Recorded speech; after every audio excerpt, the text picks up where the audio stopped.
Hola chicos y chicas, en este vídeo vamos a analizar una tabla sobre los tipos de hogares familiares en España. Las transformaciones de la familia en España. Análisis de una tabla. Primer paso. Leemos el título del gráfico. Tipo de hogares familiares, en miles. Segundo paso. Conocimientos necesarios para extender el mapa.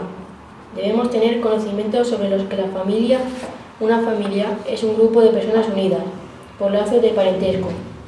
Su núcleo está compuesto por unos padres y sus hijos. La familia es una institución básica de la sociedad y realiza tres funciones. Función reproductiva, función de cuidado y protección, función socializadora.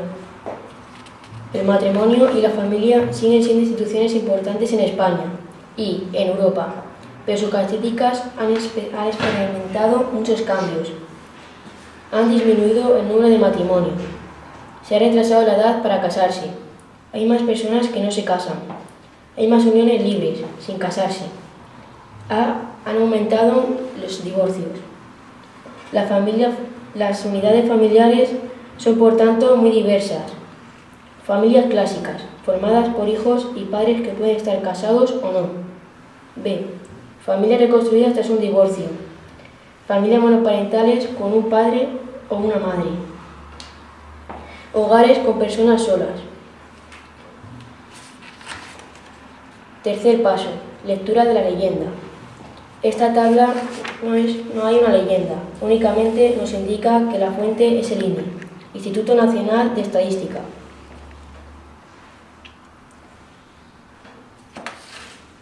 Cuarto paso. Descripción de la tabla. Esta tabla compara los tipos de hogares familiares entre dos fechas, el año 2000 y el año 2008. A través de esta comparación podemos ver la evolución de la familia española. Establece una división en tres grupos.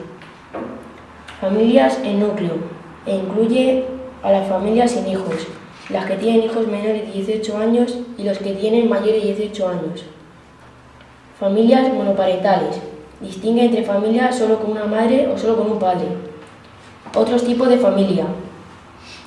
Lo primero que vemos es que hay más hogares en el año 2008, 13.778, que en el año 2000, 11.588.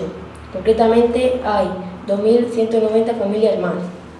En las familias, el núcleo es donde se da un mayor aumento, 1.700 familias más, y más concretamente en el subgrupo de las familias sin hijos. No obstante, el subgrupo más numeroso es el de las familias con hijos menores de 18 años, que también experimenta un pequeño aumento, 588 familias. Las familias con hijos mayores de 18 años se mantienen más o menos igual. Las familias monoparentales aumentan ligeramente, 160 familias más, y dentro de este grupo son sin duda las más numerosas las de una madre sola. En el apartado de otros hogares hay un aumento de 314 familias. Quinto paso. Explicación de la tabla. La familia clásica, sí o con hijos, es sin duda el grupo más numeroso tanto en el 2000 como en el 2008, en que suponen un 80,9% de las familias españolas. Dentro de este grupo, el aumento más significativo se da en las familias que no tienen hijos. Esto puede ser debido a que han aumentado las parejas que deciden estar juntos, casándose o no, pero sin la necesidad de tener hijos o al menos de tenerlos de momento. La edad en la que las mujeres tienen hijos se ha retrasado y podría ser que muchas parejas o no quieren tener hijos o los tienen más adelante. Aumentaron las familias monoparentales como consecuencia de los divorcios y la mayoría son de madres con hijos, bien como suelen quedarse con los hijos tras un divorcio o porque no forman una nueva familia, tan habitualmente como los padres cuando se separan. El número de hogares también aumenta y extendemos que se incluye dentro de este apartado las parejas homosexuales que han legalizado su situación. Sexto paso. Redactamos la lectura. Hacemos una redacción en la que recogemos el título del mapa, la descripción de lo que vemos y la explicación de las causas que hacen así que el mapa sea así. Yo hoy le pido a tu ángel de la guarda que comparta, que me dé valor y arrojo en la batalla para ganarla.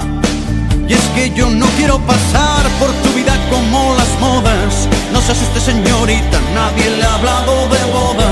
Yo tan solo quiero ser las cuatro patas de tu cama, tu guerra todas las noches, tu tregua cada mañana.